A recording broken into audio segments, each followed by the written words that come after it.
Seek First Adventure. We have the kids down. It seems to be the only time that we can really do videos together is after we've done bedtime. We do have the door cracked, so in case somebody murders somebody else, then we can hear the screaming.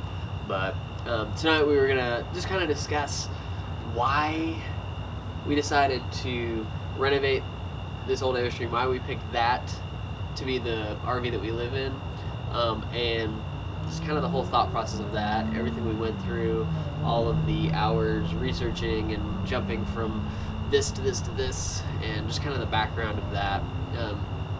We wanted to start with just a little bit more about, kind of what led us to choose that and this lifestyle in general. So one of the things that initially drew me to Ian was his heart and sense of adventure that he had. And he shared a story about a road trip he took with a couple of guys across from Texas all the way up the West Coast. And it was incredibly attractive to hear about the adventures and the sleeping outdoors and climbing things and living out of a station wagon, right? Yes. 1996, I believe, Mercury Tracer station wagon. Yeah. It's quite epic.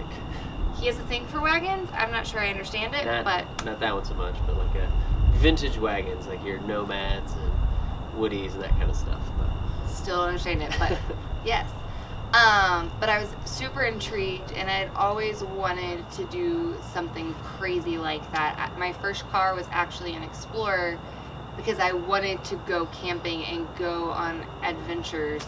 Unfortunately, it died really early on, and that's a whole other story. But I loved the idea of connecting and building a life with a man who is ready for adventure at the drop of a hat. So, and the road trip story has a lot more to it, and he should totally share at some point. Like, a machete, a tarp, and rope being bought at like midnight at a Walmart. Was that the three? Yeah. So, definitely need to hear that one day. And so, I always wanted it. I always asked for it, and I am super stoked that we're finally doing it.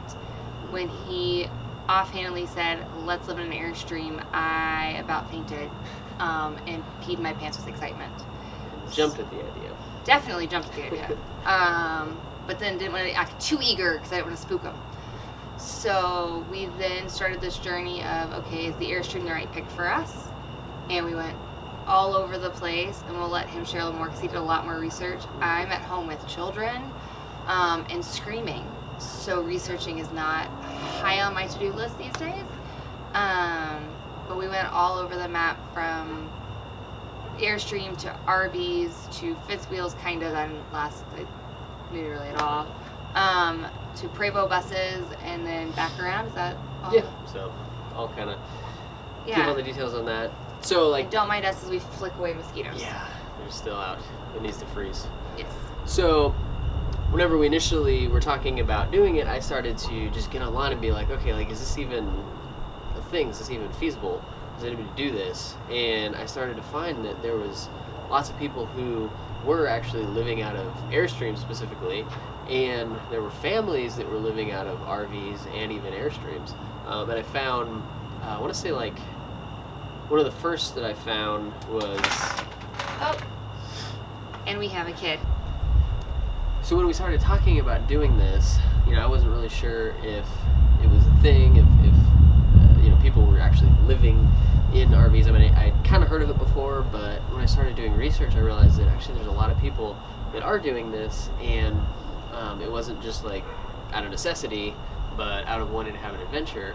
And so I kind of opened up my eyes. I saw, I think one of the first YouTube people I found was Less Junk, More Journey, and we watched some of their stuff, and it was really cool. And then we found Tiny Shiny House. Is it House?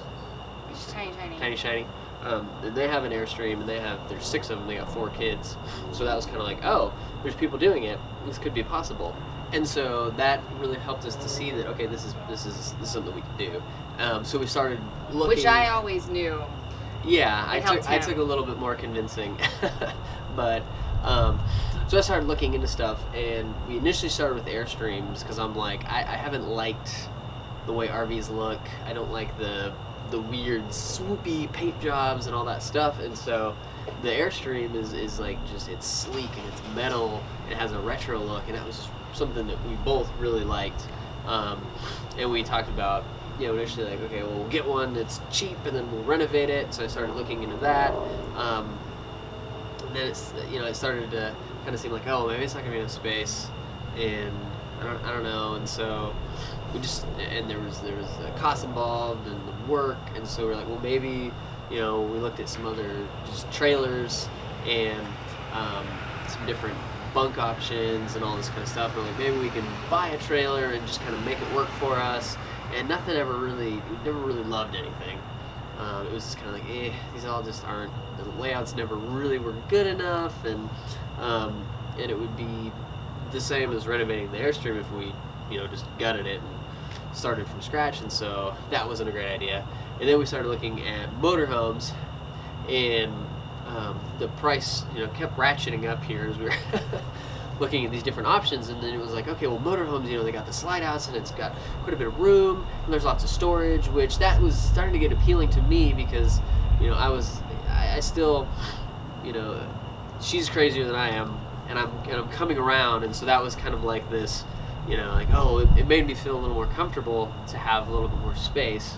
But then it's like, oh, you have a much bigger vehicle, you got to tow your vehicle, and the cost is so much higher because we were really wanting to get like a diesel pusher, and so they're like, maybe not, and it's hard to find one that's in good condition, that's reasonable, that's like not $300,000, because we don't want to spend that. Let's just be real.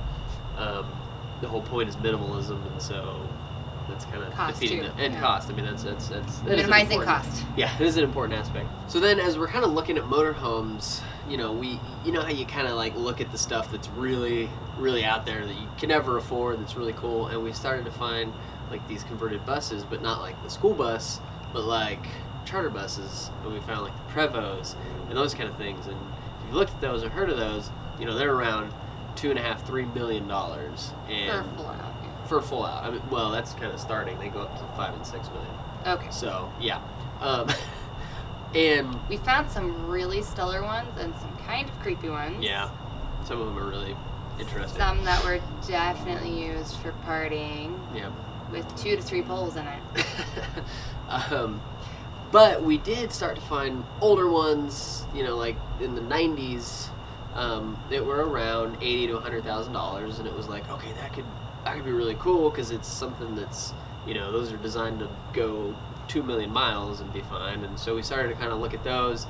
And to live in it longer. Yeah, because it's a little more space. If bands can tour in it, our children can chill out in it for a while. So, we started to really like that idea and start to lean towards that. But it still kind of came down to the cost issue, and again, spending $80,000 to $100,000 and then having to turn around and still do work to it. And then it was also an issue of a 45-foot bus isn't going to fit in our driveway. No, and we have to tow a vehicle behind it, or I have to drive separate. And there's places we couldn't get into. It's harder to boondock in that, and it just started to become impractical. And we really just kind of sat there and were like, okay, let's just go back to the Airstream idea. And I started just looking around at Airstreams, just scouring all the different places, the eBay, Facebook, et cetera, Airstream classifieds, all that. And we started to just kind of think through it and plan and come up with ideas of how we could make it work. And it started to just come back to being the best option for us. And additionally, it's whenever we're doing the renovation, there's the element of knowing everything about it. I am going to know every, nut, bolt, rivet on the thing. He will know everything. Yeah, which is what matters. Yeah. And so anything that goes wrong, I can take care of. And I have that sense of accomplishment of building this thing that we're going to live in and have these adventures. And that's just really cool to me. And then doing it together as a family, I think is going to be awesome. The boys get a kick out of it. I mean, today, yes. I was doing some welding on the frame, and I had them watching through a mask, and they were absolutely loving it, and I was enjoying it too. I haven't welded in over 10 years, and it's fun to do this and have this project. Side note, he was a mechanic back in the day. Yes, I did race cars and fabrication and hot rods and all that stuff. So that is a huge appeal, and with that, we're able to do what we're doing right now. We're gonna be able to create content and start to connect with people faster through YouTube and through our other social channels and website, and start to build that community, build that presence out there, build a following that we were wanting to accomplish, but we're able to start now whenever we're actually building the Airstream, instead of waiting until we're in it and we're going on the adventure. We're starting the adventure now with building it, and we're going to be doing some adventure in between there, because it's something we want to have as a priority for our family. So in our search, I ended up finding this one. It's a 1976 Sovereign 31 foot. If you are new and this is your first time watching it, that's what we have. Hi, welcome. And it was for sale by a guy, the Airstream guy. He's got a website, theairstreamguy.com, and We'll link it below. He had several different ones, and he obviously was an expert on it. So I was like, okay, it's a reputable actual company selling it, and he's a guy that knows a lot about Airstream. So odds are, it's going to be as he states, and it's going to be, odds are probably in pretty good condition. And the big things I was really wanting was just the frame and the shell to be in good shape, and when we got it, that was the case. Everything else was pretty bad. But you said you wanted it in there so you could take it out. Exactly. Yeah, and I wanted it to not be gutted already, just so that I could, get measurements, see how everything was, and all of that. He beats me. I was saving him from West Nile. Yes. And so to be able to see how everything goes together, pull it all out, and this has turned out to be a great one, and we're really happy with the process. I mean, there's definitely days where we're kind of like, what the heck are we doing? But so that's the story of how we landed on renovating a vintage Airstream, and we're so excited about this whole process, and we're so excited about connecting with anybody who finds our channel and wants to watch it. So thank you for taking the time to watch this video. We're going to be doing more of these. The key is getting our kids to sleep. So yeah. So if you like the video, like and comment below, and please subscribe to our channel.